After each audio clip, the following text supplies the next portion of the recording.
Hello friends, welcome back to my channel. If you are new here, my name is Margarita and on this channel I share homemaking and motherhood videos.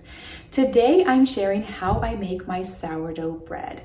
Now there are so many different techniques and recipes out there, and after months of experimenting I found a process and a recipe that works really well for me. It works with the type of flour I use, with my oven, with my altitude. So I figured I would share my video and my technique with you, hoping it will help you if you are struggling with making sourdough bread. So the first thing you need to determine is when you want to bake your bread. I want to bake my bread tomorrow. Tomorrow is Friday and I want 2 fresh loaves for the weekend.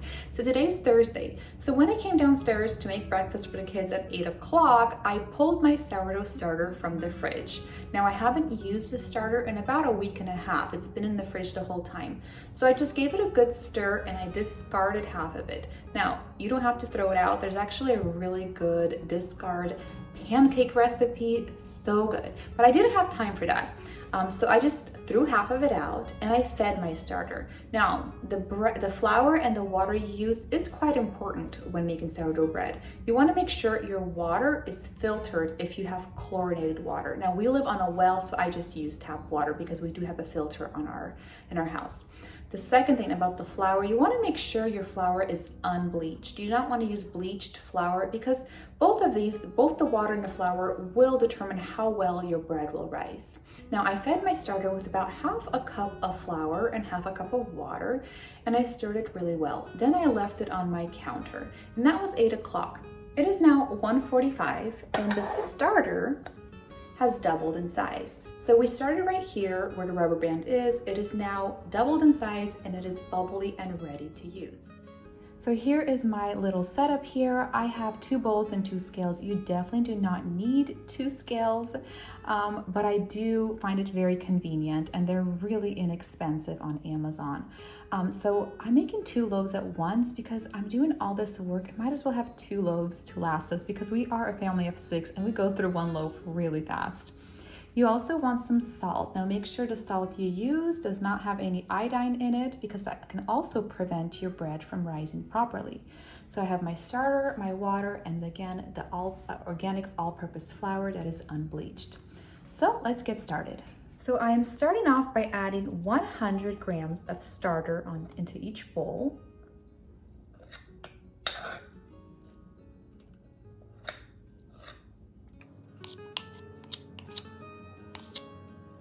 Exactly 100 in this bowl and about 102 in this one. So if it's a little bit off, that's okay. Here is the remainder of the starter. Still quite a bit left, but I'm not going to do anything with this. I'm just going to place this in the fridge.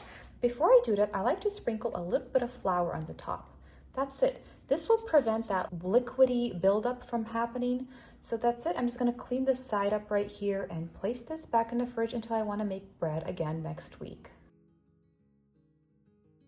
I cleared the scales so they now say 0 on them, and I'm going to add my water. And I add 340 grams of water.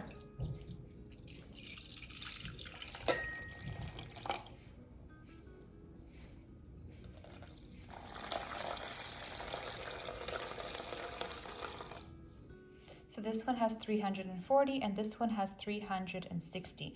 I'm going to scoop some out because it's quite important on how much water you use and flour, because then I'm going to have to add more flour and I don't want to do that. So having a kitchen scale is very handy when baking.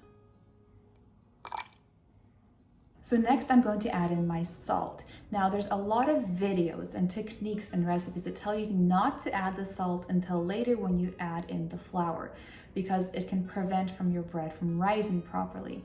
Now, I have always added the salt with the water because I feel like it dissolves better this way, and this has never affected how my bread rises. So we're doing 10 grams of salt, which is about 2 teaspoons of salt into each bowl. Just give it a good stir until the starter and the water and the salt is combined. Now it is time to add the flour, and I use about 515 to 520 grams of flour. Okay, that is too much. That's 549.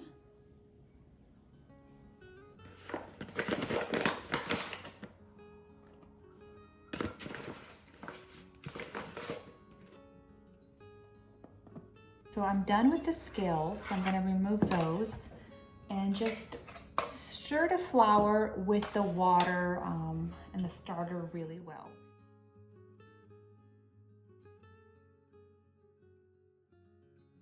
Okay, now I'm going to go in with my hands.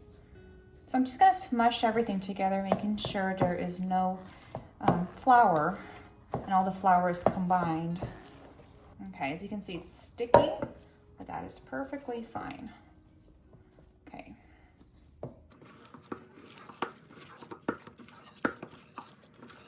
So here is the first stage of the dough. I've incorporated the flour very well, and I'm going to leave it here next to my sink. I like to work with the dough next to my sink because when I do the stretch and folds, my hands need to be damp for that. So I'm going to cover this with a slightly damp towel to have the dough, prevent the dough from drying out and making sure there's enough humidity for it. So I'm setting my timer for 30 minutes. I'm going to leave the dough alone for 30 minutes and then come back and show you what to do next. So you just grab this piece and pull it up high and fold it over. Again, stretch it and fold it over. And make sure your hands are damp for this. And then like around the fourth time around, it's gonna become quite tough to do this. And sometimes you can just use two hands. Just stretch it and fold it over. So this is what it looks like without the stretch and fold. And this is the one I just did this stretch and fold. As you can see, all those little loose pieces are getting combined and becoming very smooth. So I'm going to cover this and let this sit for another 30 minutes until my next stretch and fold.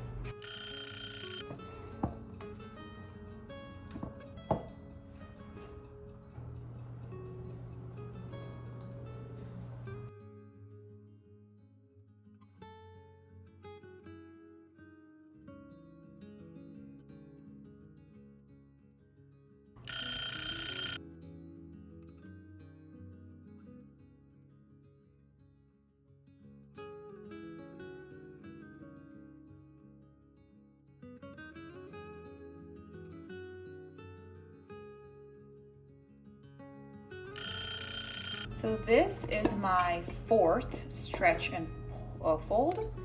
So after this, I'm going to cover the dough again and let it sit for 1 hour before I move on to the next step.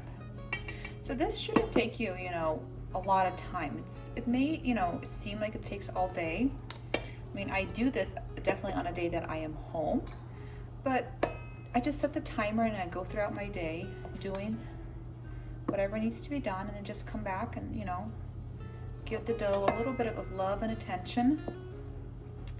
But it's not like it's time consuming overall, because it takes me all day. It just takes a little bit of time throughout the day. So the dough has been proofing for about an hour and a half, and I finally have a few minutes to go ahead and do the next step.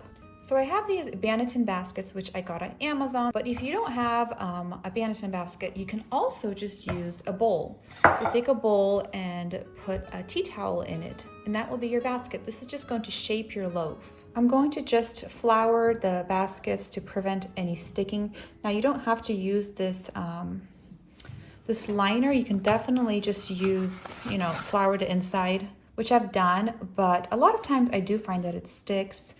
So I just like to use these liners that it comes with, and then I can just throw them in the wash after about 2 or 3 times of using them.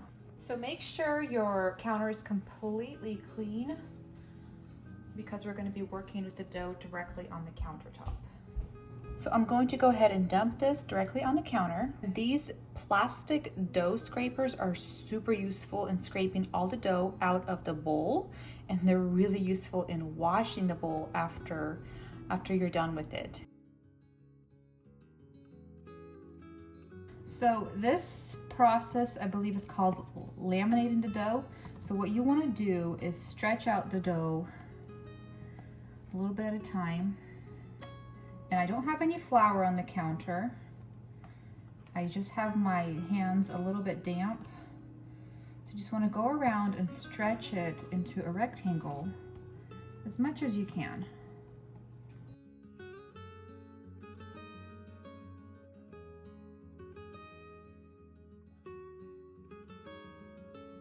Next, we're just going to go ahead and fold the dough like this into thirds, and then fold it over this way. And then roll it like this, and roll it like this.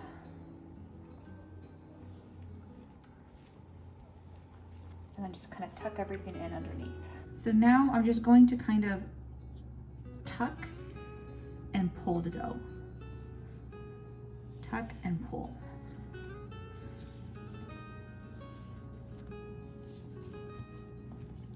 So this is the final shape. We're just going to give the dough tension to keep its shape.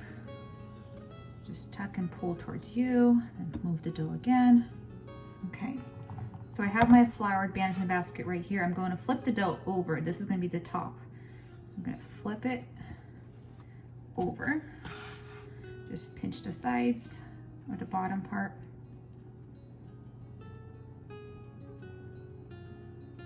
Okay, so let's get started on the next one.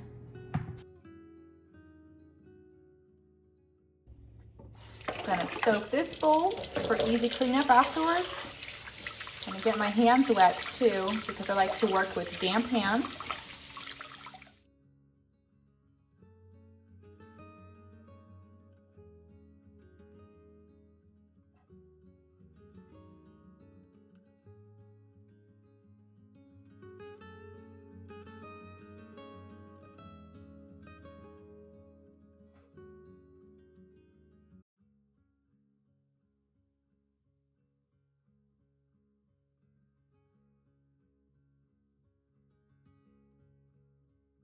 I like to cover the baskets with these disposable shower caps that I actually bought. So these are really great for covering it, or you can just do a grocery bag, but we don't really have grocery bags anymore since our states has banned plastic grocery bags. So I bought these and they're really inexpensive on Amazon as well.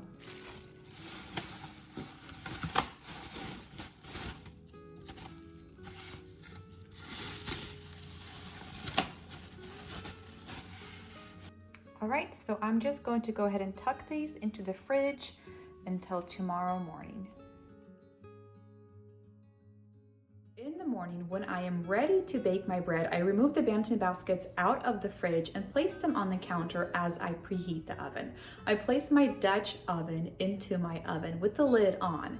Now the key is to get your oven super hot, which is why we do it to 500 degrees. If your oven is not hot enough, your bread is not going to rise enough. Now, I only have one Dutch oven and I'm baking my 2 loaves of bread, so I have to do this twice. I'm currently on the hunt for another Dutch oven, hopefully at a thrift store, so I don't have to pay full price, but this will make my baking process a lot faster. But if you are making 2 loaves like I am and have only one Dutch oven, you'll have to repeat the process. When you remove the bread, you go ahead and place the whole Dutch oven with the lid on, preheat the oven again to 500 degrees to make sure it's super hot. Now, when I'm ready to bake my bread, I flip the bantam basket onto a piece of parchment paper and flip the bread out, and I go ahead and score it. You want to give it at least one big score so the bread doesn't just like erupt in an ugly way. Just give it a score on the side. Now, quickly remove your Dutch oven out of the oven and place the parchment paper with the dough inside it, and cover with the lid and place it back into the oven as fast as you can. Now you go ahead and reduce the heat to 450, and I bake it with the lid on for 30 minutes. Then after 30 minutes, I remove the lid and I bake it for 10 more minutes. Once the bread is done, I go ahead and remove it from the Dutch oven and place it on a wire rack to cool. Now, like all bread, you want to make sure it is completely cooled down before you cut it. Well, I hope you guys enjoyed this video and enjoyed seeing how I make my sourdough bread. The link to my recipe will be down below in case you wanted to give it a try. Thank you so much for watching. I hope you guys all have a wonderful day.